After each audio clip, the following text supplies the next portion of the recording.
Hi, it's me again with CorelDraw tips and tricks. About a week ago, somebody was showing me how to create arrows with the new 2023 Variable line tool.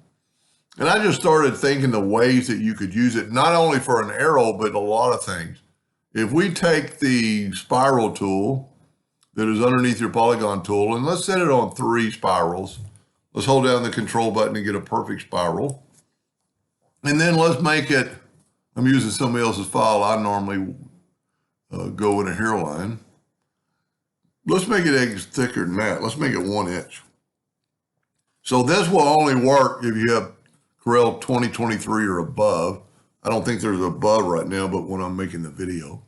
But go to the variable line tool and just grab these arrows and just make it wider. And it makes it wider, progressively smaller. But then you can go to the other, double click on that and actually make this smaller. Now it messes up that end because I wasn't on the very tip.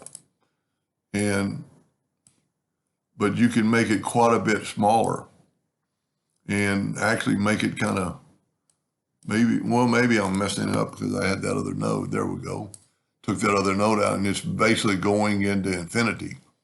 I don't like the end of this right here. Maybe I should have, wonder if I would have started with round end caps when I first did it. Let's hit F12 on the keyboard and give it round end caps. And then let's see what happens when we use this tool. Yeah. Now, so what I need to do is actually probably get rid of that node and put one right on the end. There we go. And see, it's progressively getting smaller and smaller. So if we you actually have to go that node and put it quite a bit smaller. That's pretty useful.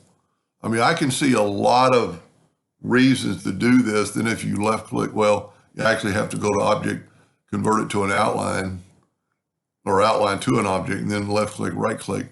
And you've got a pretty unique deal that you can fill in with any color and, probably play around with this quite a bit.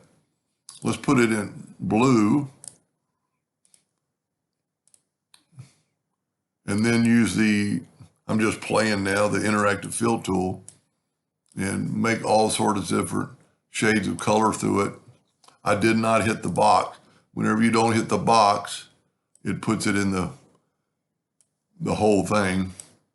But I can see the use of the variable line tool more today than I did a couple of days ago by creating something like that. And I can see the more and more what you would do with it. Anyway, I hope that helped just a little bit, and thank you for watching.